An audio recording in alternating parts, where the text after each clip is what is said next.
We're going to have Steve Forbes versus Andre Berto. You know, this is a great fight card for After Dark Boxing.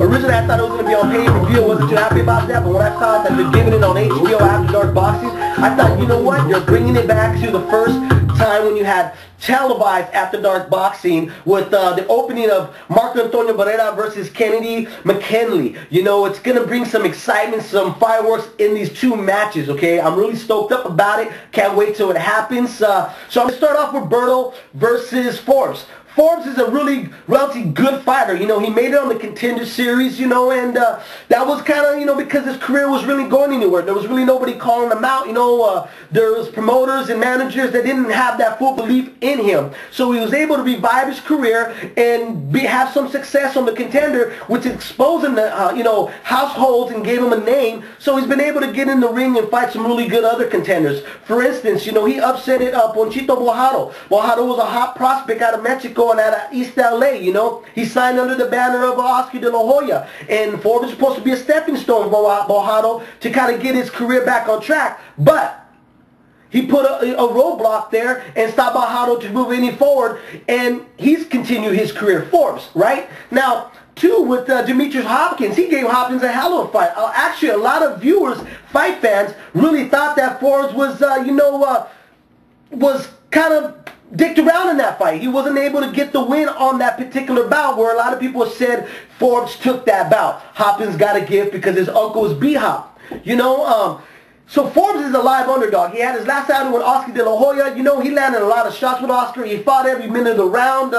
Whether he could have beat Oscar, and, you know, I don't know. I don't think, honestly, when the fight was made, I really looked at it, okay, yeah, it is a tune-up fight, because there was no way he was going to beat Oscar. He's a lot smaller guy. This is a guy that was from the lightweight division and moved up, you know, and faced a bigger man, right? So, but he did show a lot of heart, and he did show some things in there that's going to raise a lot of eyebrows, and it's going to make a lot of people wonder, you know what, he could be possibly the guy that is supposed to be used for a stepping stone, but is more or less the dude that is the gatekeeper that doesn't want to give the key up and gives other people upsets the way that Jesse James Leija has been able to do that in his past career, right?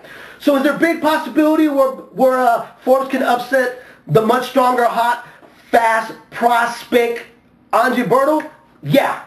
You know, it's not very slim.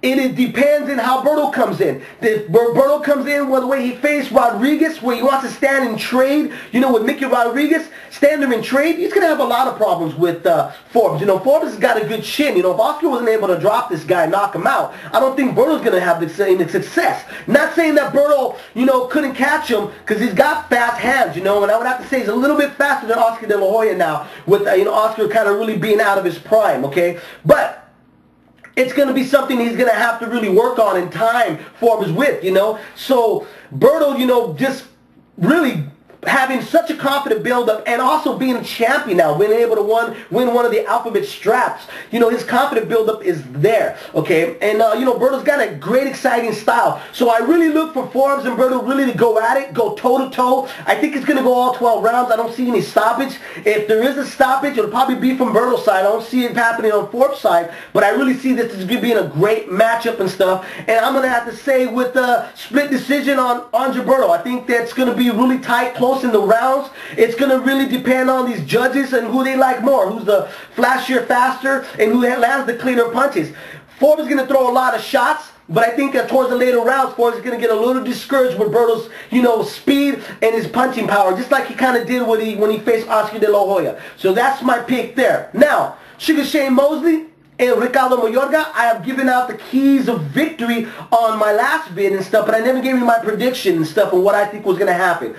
You know, Ricardo Mayorga walking in, I think he knows he's really kind of at the end of his career, of him possibly being an elite fighter and being a household name and getting the big money fights that he's looking for, which would be, again, a rematch with Oscar De La Hoya. You know, Margarito, Cotto, he's called out the names. Mayweather, he's called out those names and stuff. Now, whether if it's going to be a reality, we don't know. it all depends on what happens on this night with him facing Sugar Shane Mosley.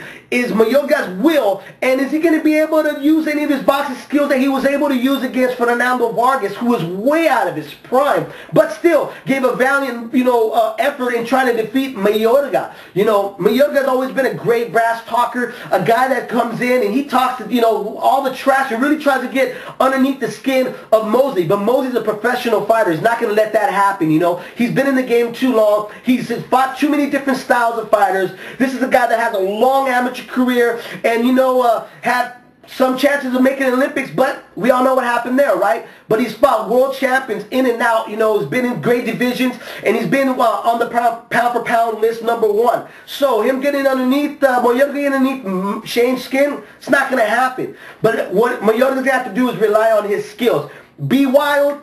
Try to land those wild shots. Try to get Mosley out of his game. Keep him off balance, and try to look for the knockout. You can't really outbox Mosley. Mosley's kind of on the way out too, but Mosley's still able to land some shots. Mosley's big problem is that he's kind of converted down to being a one-punch shot kind of guy. Doesn't really put his punches together anymore. And I think, if anything, Mayorga can outbox Mosley if Mosley decides to be the puncher in this fight and really look for the knockout towards Mayorga. Mayorga really just shouldn't even look for the knockout. He should just do what he normally does, which is rough up his opponents and throw a lot of shots, body shots, head shots, and see what happens with Mosley. Because Mosley sometimes tends to just kind of go in a daze and get frustrated and doesn't know what to do. But that being said, I'm going to still go with Sugar Shane Mosley. I still say he's going to win by unanimous decision, but I won't be surprised. Trust me, I will not be surprised if Mayorga pulls an upset. This is a live underdog here, okay? This is a guy that's been given the opportunity time and time again to be in the, to be able to face a top 10, fighter and stuff. So, good luck to both men. I have a chance to talk about Guzman and Forrest or Yoan Guzman, so I'm going to play a little bit of catch-up about the whole situation. First off, Yoan Guzman, as we all know, didn't make weight. He was coming up from 130 to 135 to challenge Nate Campbell and couldn't make the weight. Came in the weigh-in. He was above, I think, 8 or 9 pounds above. I don't really remember. But they gave him the opportunity to try to lose the weight, and what I've heard is he went back to his hotel room and started watching TV. Now, he's written an open letter apologizing, saying how unprofessional it was. He apologized to the promoters, to the fight fans, etc., etc., etc. And Nate Campbell has pretty much left a statement, same thing, on an open letter about his feelings about the whole situation towards Yoan Guzman. Really good part about it is Nate Campbell didn't put his bouts in risk of losing towards Yoan Guzman, okay? Because there were some people that were picking Yoan Guzman to defeat Nate Campbell. He secured a win towards Juan Manuel Marquez. So in some ways, it was a hidden gift from Yoan Guzman not making the weight. Now, Yoan Guzman not making weight was really unprofessional. It's unexcusable, unfortunately, and I think he knows that too. I think it's damaged his credibility of trying to come back into the ring with a lot of fight fans. A lot of fight fans were disappointed. A lot of fight fans that chose not to pay for the pay-per-view fight between Marquez and Casamayor were pretty much upset. They were only able to pretty much feed their boxing need with Cherry versus Bradley, and so it was a terrible move. Lesson probably learned from Yoan Guzman, hopefully, because it's really easy to tarnish your name in boxing. Look at Nate Campbell. He had tarnished his name by not showing up to a lot of the fights that he was supposed to win. He got knocked out by Robbie Pendon. He lost to Casamayor, and it was all lackluster. It's on his fault. A lot of his mistakes that he decided to choose. So he really just kind of tarnished his name for a while. And it took him a while to build his name back up, where he had fight fans starting to go, hey, I want to see Nate Campbell fight now. Now people are in demand of Nate Campbell, calling him out and hoping that he gets in the ring with Juan Manuel Marquez, right? So, Yoan Guzman, hope you learn from this and see what happens from there.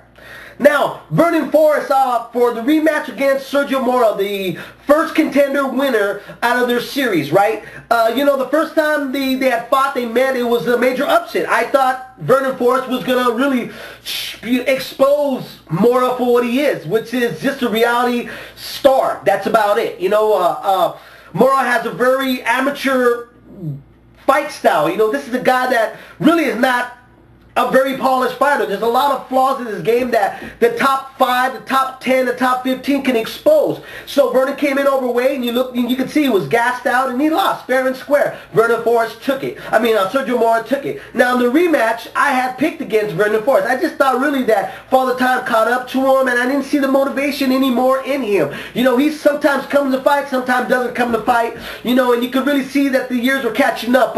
His last performance with Bora and his previous performance against Corte, which I had Corte winning the fight. Now, he goes in there and he exposes Sergio Mora for exactly what everybody knew he was. Just a reality star contender. That's it. Like what he said, this is the difference between champions and contenders. The only bad part about it is that it took you 2 fights to show that. You know, now, where does it really leave Forrest in the all the mix between 154? Well, you put him in with Alfredo Anglo or James Kernan or, you know, even Daniel Santos, and he's going to be the underdog. You know, these guys are more high-value, pressure fighters than him, you know. So this is a guy that had his better days at 147. So whether he does well at 154, I don't see him holding on to that strap bout that he has very long. So hopefully he gets a big money fight where he can just walk away from the sport before he gets hurt.